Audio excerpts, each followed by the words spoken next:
Chief President. Pretty good looking guy there. There's Josh as a baby. We've got a few pictures here. We can kind of see him progress. This actually is proof that Josh Gibson at one point had hair. I couldn't believe it. Actually, when Sandra sent me the picture, she said, Josh had hair. That's true. Here he is as a young man growing up. You can see it.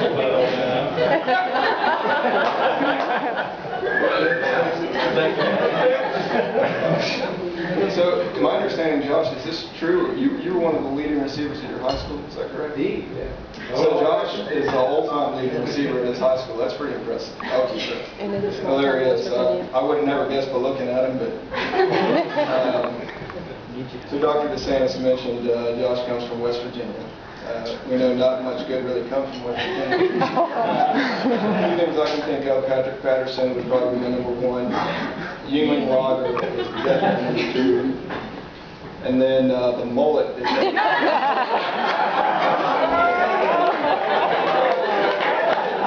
so wrong. Does everybody know who that is? That mullet there? Do you recognize that face? So I think at that point in his life, he forfeited his right now. That's pretty impressive. Well, there he is. I would have never guessed by looking at him, but... So Dr. DeSantis mentioned Josh comes from West Virginia. We know not much good really comes from West Virginia. A few things I can think of, Patrick Patterson would probably be number one. Yingling Roger is definitely number two. And then the mullet.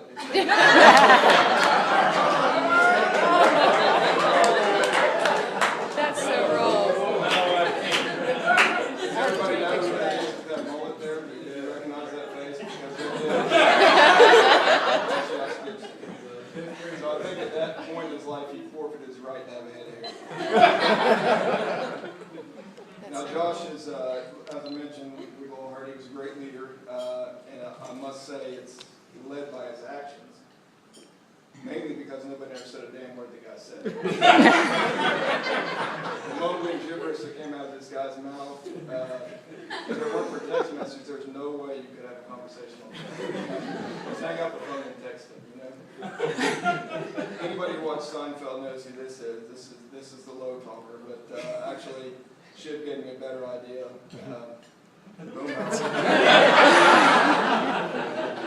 That's the truth. Honestly, I don't know what he was talking about. So there's a lot of good stories Josh has told over the years, and other stories that people have told us about Josh over the years. I picked one. Does anybody know what this device is here on the left? Anybody besides Josh? Nobody? All right, we'll get to that. Does anybody know who this is? You can speak up if you want, Rachel. So, yeah, so that's Leo, Josh's son. And this device is actually a circumcision device. That's what Google told me at least. So the story goes like this, and this is the story told by Josh, so I can tell it. So after the birth of Leo, the day came when that circumcision was going to be performed, and Dr. Iacono is one of our pediatric surgeons. Came into the room, got everything set up, he was going to perform the procedure, and lo and behold, he realized this was not going to work. The kit that he had brought was not going to be large enough to perform the procedure.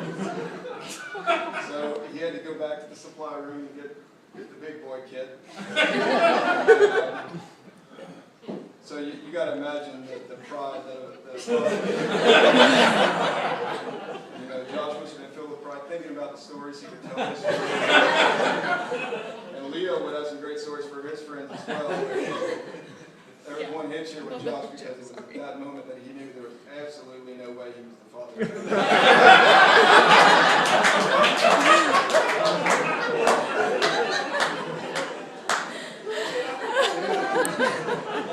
They don't look too mad at me, so I started thinking about Josh. You know, we all respect him, not just as a person, but as a radiologist as well. He's a famous night at Carl, and thankfully for us, thankfully for everyone, for the world, Josh Gibson took a call that night. There was a blizzard that night, and poor Josh had to walk uphill just to get to the reading room. He wasn't feeling 100% already. He was actually passing a kidney stone that night. I zoomed it in so Alex can see it there. So he's in bad shape already, but I forgot to mention, he had some kind of skin infection. He was already on a bank drip, so the poor guy was attached to a freaking IV pole. But man, you got to respect the guy for coming in to call on a night like that, right? I mean, that's impressive. You don't need no Jeopardy call with that, do you, Alex? What's Jeopardy? So he's hoping, we're hoping this is going to be a slow night. Josh has already stepped it up. Hopefully it'll be a slow night, not have many studies. Unfortunately, that night there was some kind of prison riot. Maybe it was a prison riot that caused a bus crash. I don't remember. It was one of the two. Josh, maybe you can tell me later. And needless to say, there were a ton of studies that were like 700. Josh read them all. Didn't miss it. I had the list cleaned up in the morning, no problem. At some point during the night, I think Adrian Dawkins had some issue with a rectal coil. Actually, that's another story. We'll talk about it maybe next year. Needless to say, there weren't many normal studies that night. Even the normals are abnormal when we're talking about the prisoners. And if you're not impressed yet, I think you should be. But back in those days, they did not even have PowerScribe. And Josh was transcribing these bad boys by the old Morse code. Some of you are still not impressed, I know, but you will be soon. So back in the day, when Josh took this famous night of call, we did not have attending coverage after 5 o'clock. So back in those days, you had a resident. You depend on that person. It's going to be somebody reliable, hardworking, help you get the work done. Well, Josh was on with this guy a lot.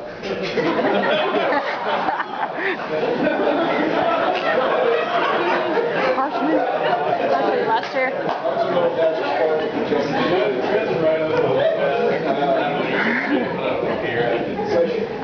So Josh, you're not always remembered for what you do while you're at a place, but more often for what you left behind. And Alex and I personally want to thank you from the bottom of our hearts for the current Jeopardy call system. It is amazing. So that'll be one thing you've left us, certainly.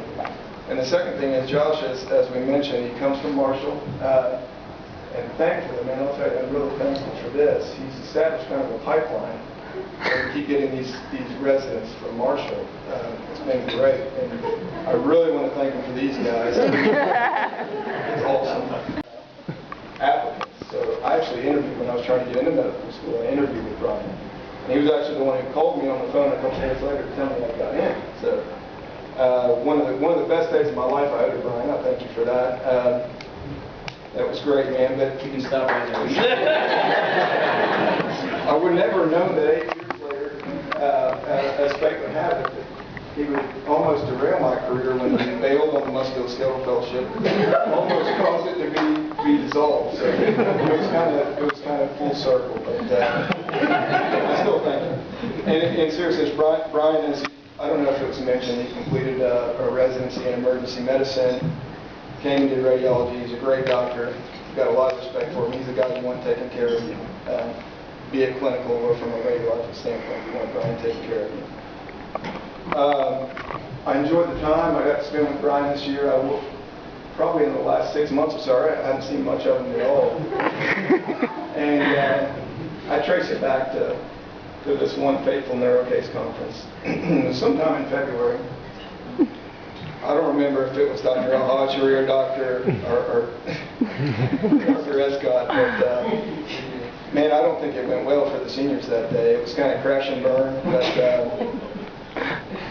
I think Brian took it harder than the other seniors. He actually disappeared in the middle of that conference. He got up and walked out.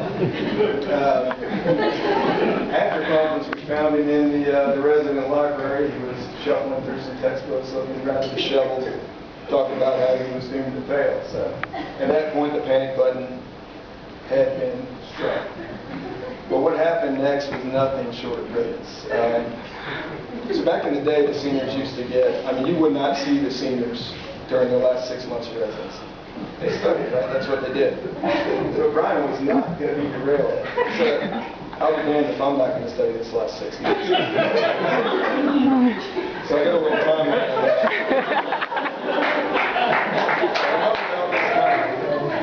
Dr. Hammond. Confidential. So, Just give you some advice and tell you how to get through the rotation. Now, he probably doesn't remember telling you this, and this is paraphrased because I took out all the expletives. Now, picture him saying this without the expletives, lots of flatulence in the background. And that's him. Yeah, and I tried this, it didn't work.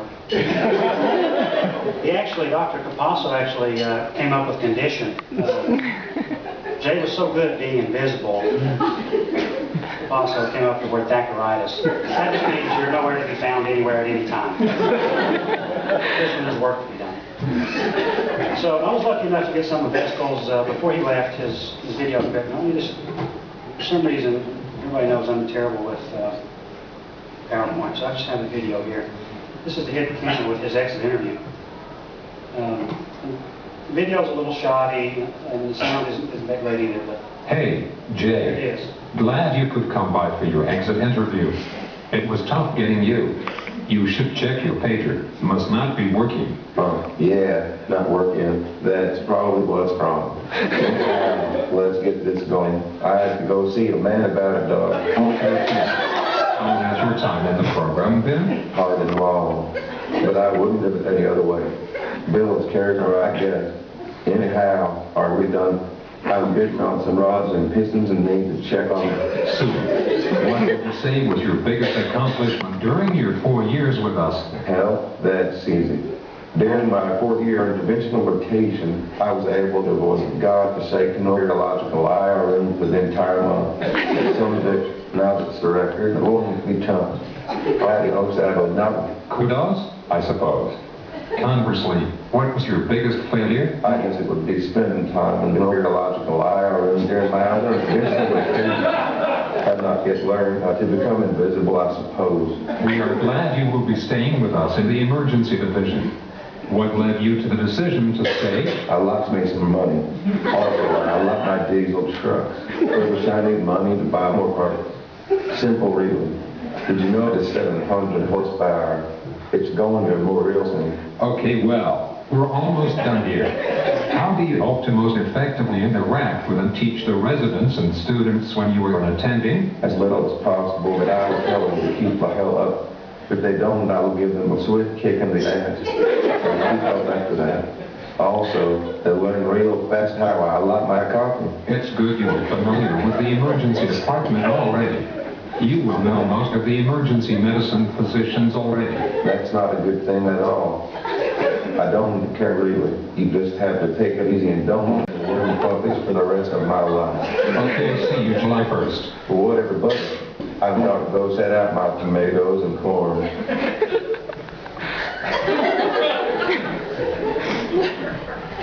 so I don't know how I got that video, but it worked out well for us.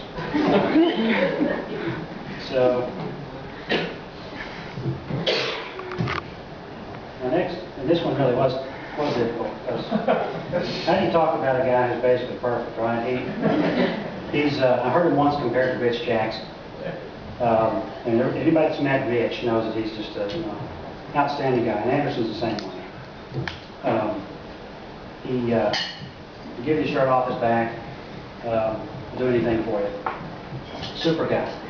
I do need to apologize to him because I think once, you may not remember this, but probably the one and the only time that you were ever yelled at in the walls of the university, I was indirectly responsible for it. And I don't think Jimmy and Courtney Lee are here, so she can't defend herself.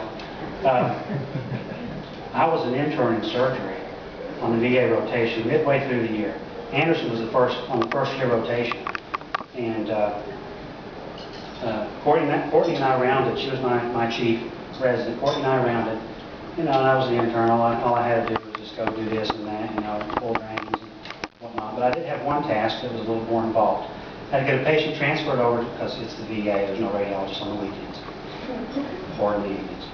So, had to get the patient transferred to UK. So I got everything done on my part. I walk over to Anderson.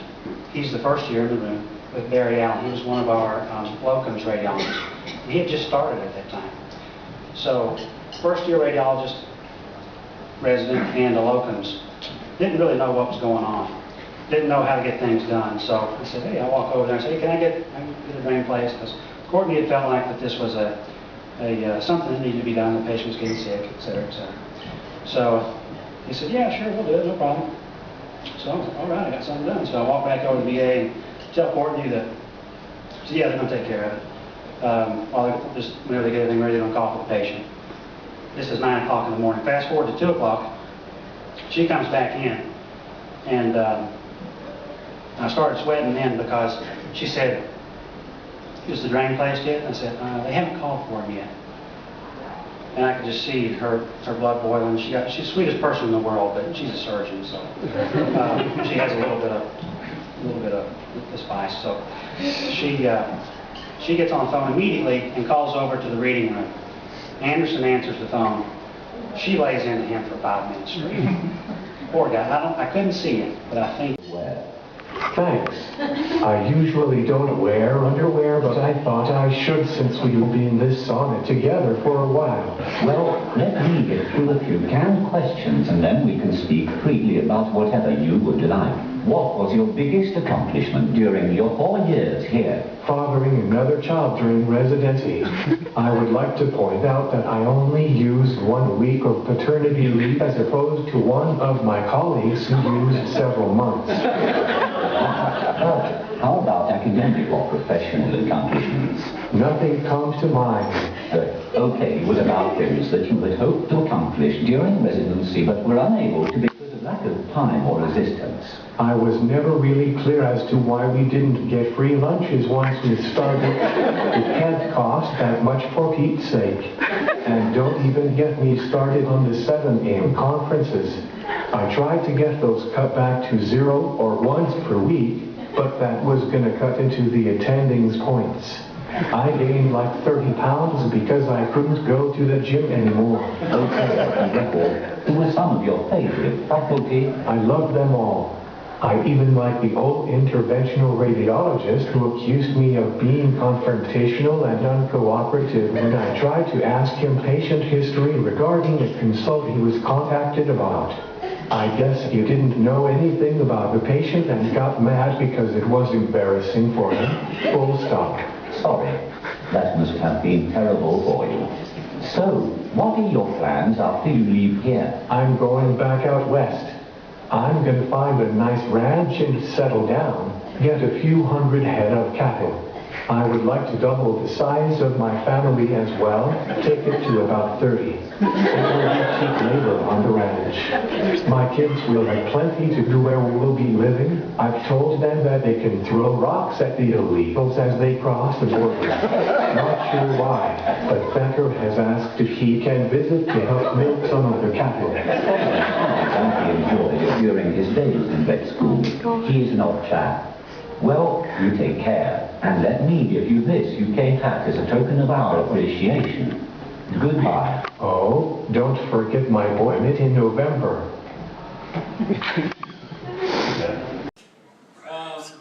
It was kind of like squeezing blood from a turnip. I had a total of 3 pictures to work with. I tried the best I possibly could. Well, I'll try to make this as funny as the other guy said. So he's going to do his fellowship, just to kind of give you guys a background. He's going to do his fellowship in Denver, Colorado for cardiothoracic imaging. He actually was born in Tennessee, so his drink of choice is Coca-Cola Classic with Jack Daniels. He likes wearing beards. I've never seen him without a beard. He likes being absent. He really enjoys paternity leave. Junk food. This guy never eats anything organic. Dr. Tilly, coming back. Piano, organ, which I didn't know about. He likes to sing, which I've never heard. Do you have a CD or anything? Snow skiing, which made sense. He's going to Denver. And computer hardware is electronic. Dislikes, like we said, he doesn't like Whole Foods. Anything organic, and he really hates being around. So, he was born in Edison, Tennessee, which somewhere over here, but I know that's such a small town, I mean, Google can't even find it. So, the best I can do is it's kind of in this region. But anyways, and this little guy, new baby, was born in Edison, Kentucky. But I really think he kind of looked more like this. This guy always had facial hair. Then he found his way to North Augusta in South Carolina. I think they might have 1 or 2 traffic lights. So then he went to Vanderbilt, did some chemistry, went to SUNY, we didn't know exactly what city, but did some more chemistry, and then Vanderbilt. And then he came to the Miracle Center, where we all know miracles happen. And if you didn't know, I made it big for you guys. Anyways, Hobbs is notorious for, the first time I did my ED rotation, he had like 3 2-liter bottles of Coke, and there was only about a ½ liter left out of those 3 2-liters. The only time I've ever spent time with Hobbs outside of actual work was going to Five Guys Burgers. And this is pretty much what he ordered. It was a double stack with all this cheese and bacon. You would never find a piece of lettuce on this freaking burger. Fries, some chicken, and a little candy. But for some reason, this guy is always in great shape.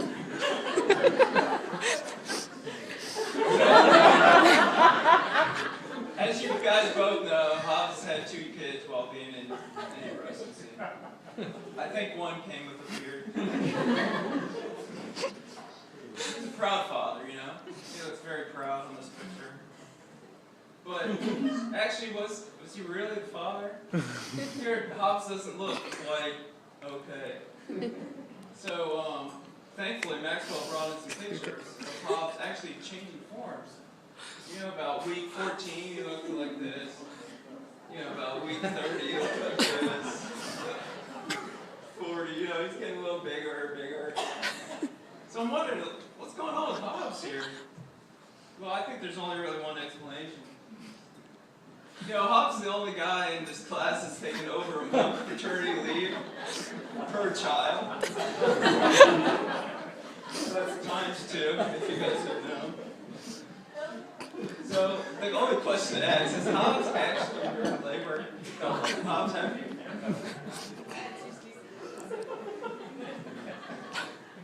So right when we thought we'd seen it all, you know, Hobbs really skipping out, playing hooky, being paternity leave, playing that up to the maximum. I had a little chat with Thacker in the resident lounge.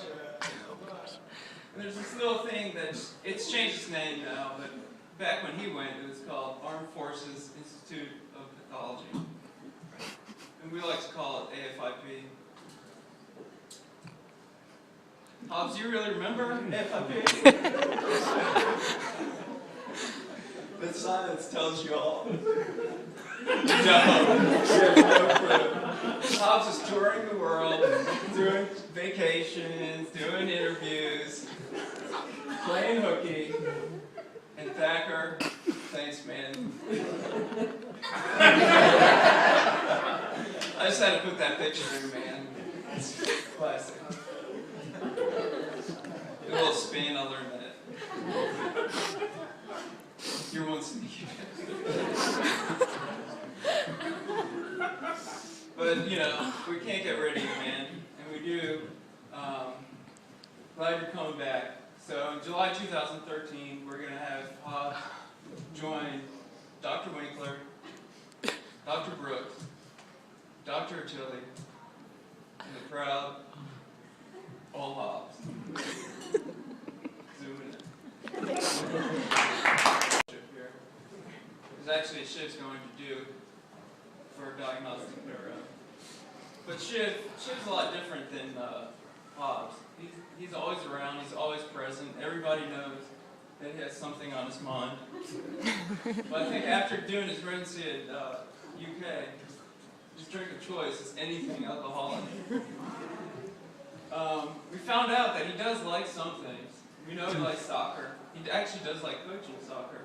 He runs, he does outdoor activities, traveling new places, interesting adventures. He has great impersonations. And at any resident meeting, he has a lot of suggestions and comments.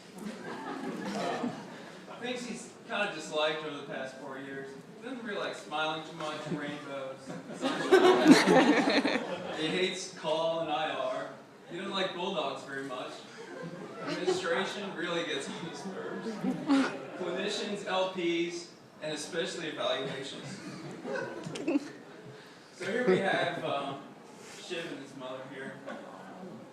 And all the pictures that were donated of Shiv were done by his father. And, you know, when I first looked at the picture, yeah, Shiv's kind of cute. But I think his father's trying to brag a little bit because I don't think he's the only cute person in this picture. So he finally leaves the motherland and comes over to the United States. And lo and behold, Shiv's an athlete. I mean, he plays American sports. He plays baseball, does a little basketball, soccer, all-American. A little more soccer. Soccer is true love. He's smiling here. He's a good, happy guy. So he's all smiles. So we got him here. A couple more smiles. Nice little sweater vest. So this is Shiv. I mean, this is something we don't see very often. But then this is the face we're very used to. This is the face you see on a daily basis. And this was, according to his father, this was his prom picture. And I kind of figured out, like, you know, when you look at a prom picture, you're missing a few things.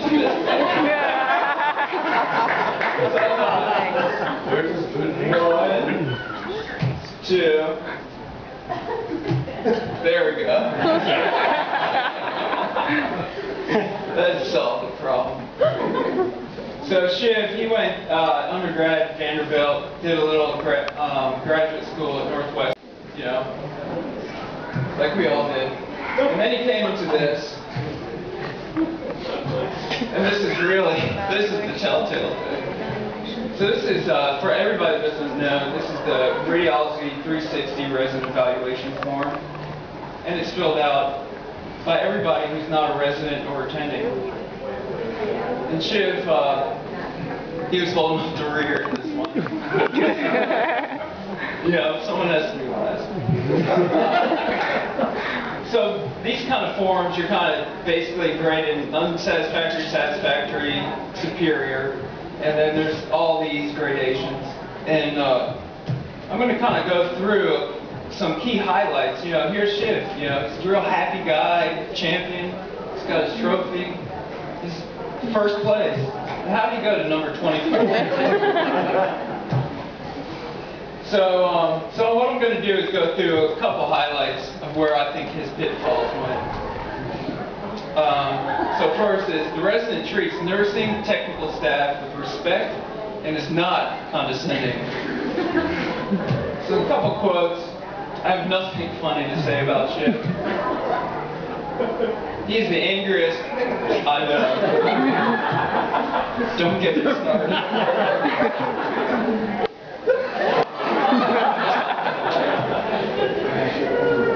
So next we have the resident is approachable for questions and concerns. Apparently, Shiv loves to have conversation in the hallway. Everybody needs to know about what's going on every moment. And a key moment, I think, was the resident demonstrates appropriate personal appearance. This one's for Sandra and Sally. They wanted me to put this picture in, so this is how I finished it.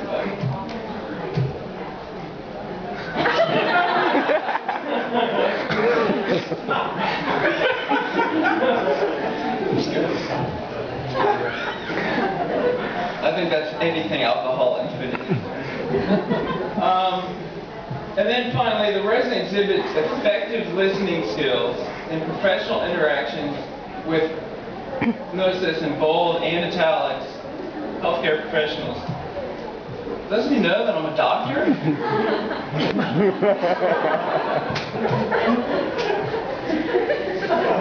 Next is resin is not critical or abusive in times of stress. So we all know Shiv has a million stories of being in the ED. He can tell you about every single time, probably every single call. But there's definitely one person that is really, excuse me, I'm an avid attending. Shiv, you recognize it.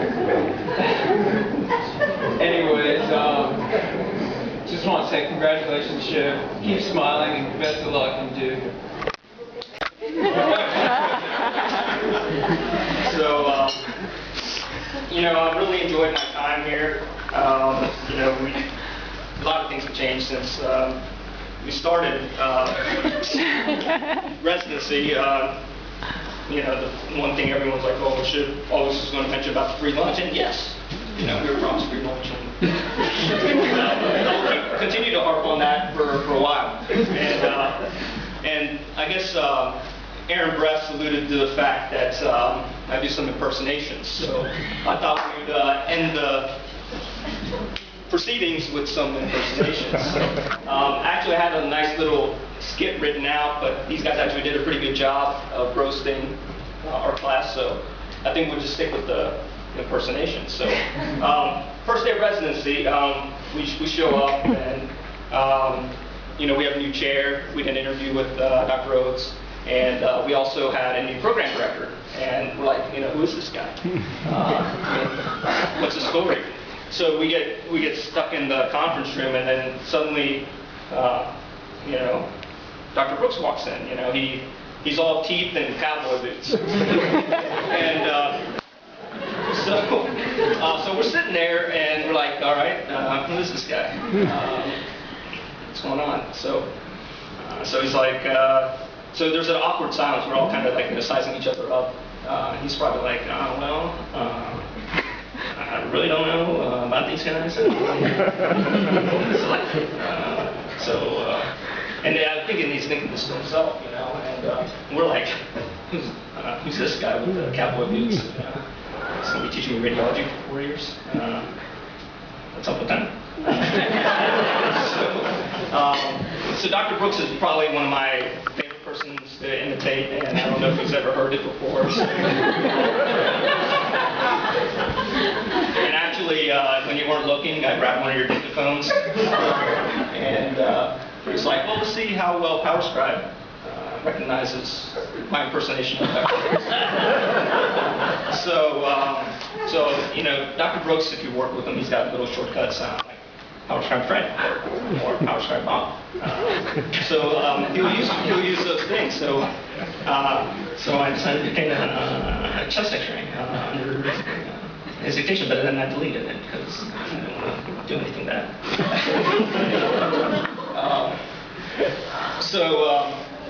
The other thing about Dr. Brooks, because we had a locums guy that taught us chest X-ray, and every opacity this guy called edema. So, and Dr. Brooks, he's great. He will sit in that Skeletor chair of his.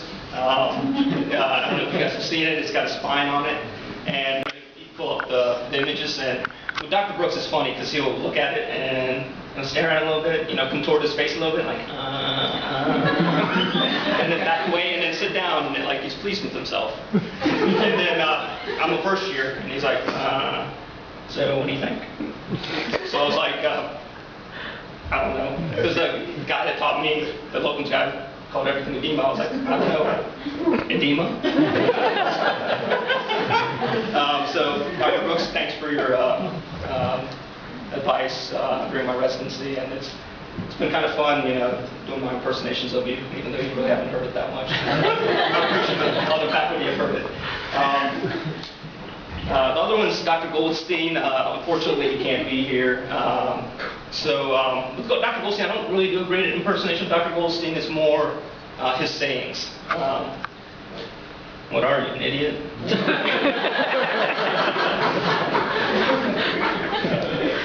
Did you you go to medical school? And this guy's a disaster. So those are some of Dr. Goldstein's little things. And then my first year, I wish Dr. Lieber was here.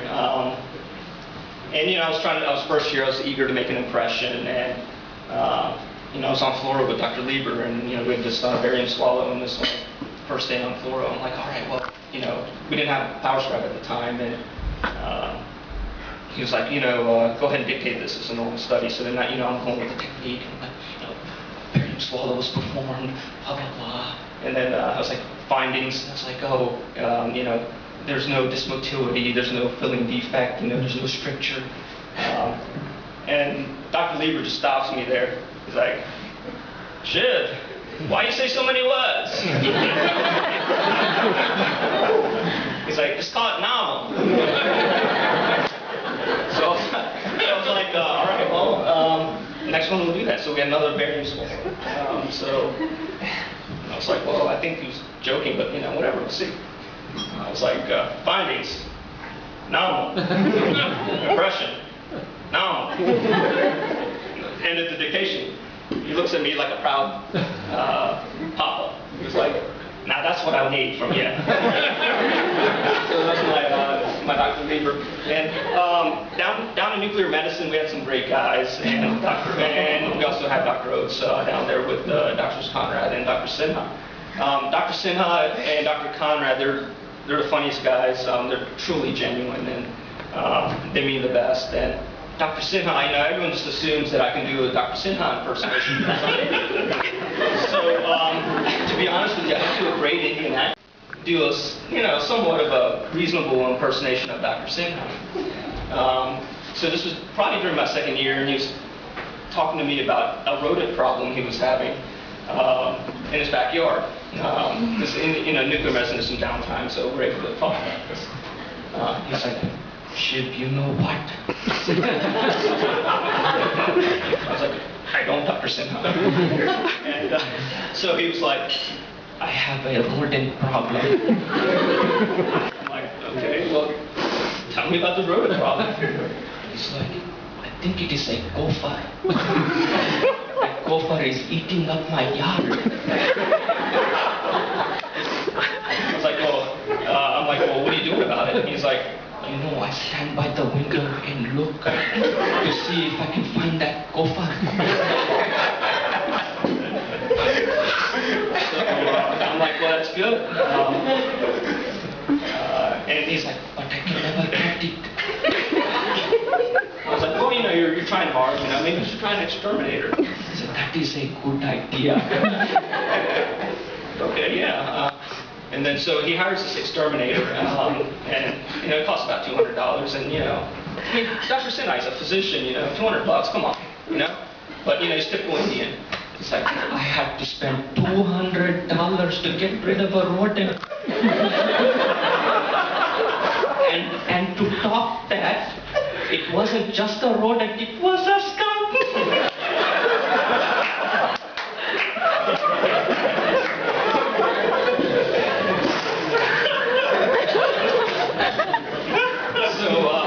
I wish Dr. Sinha was here. He was like, even before, he's like, I know you're going to say something about me. Unfortunately, he wasn't here. Other people, Dr. Abada, he's pretty easy to imitate. And he's of French-Algerian descent, and he's always excited, He's like, hey, Shiv! What are you doing? Trying to avoid you.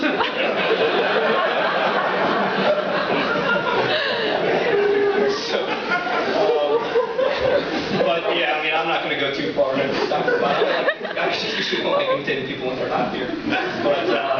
But that's a little bit of Dr. Abada. And then, Dr. Oates has done an excellent job hiring new faculty. Which means, we got more education, and also means more people I can potentially imitate. So the newest one I've been working on this past year has been Dr. Escott. I never had really a chance to work with Dr. Escott. He's in our fourth year, so I had a chance to do a rotation with him. And Dr. Escott tends to have this little nervous laughter. And it's usually when I've missed something. And he'd be like, Shiv, I think you missed a little tiny badger here. And I'm like, who cares? But he did have an infatuation with one of our fellow residents, Dr. Thacker.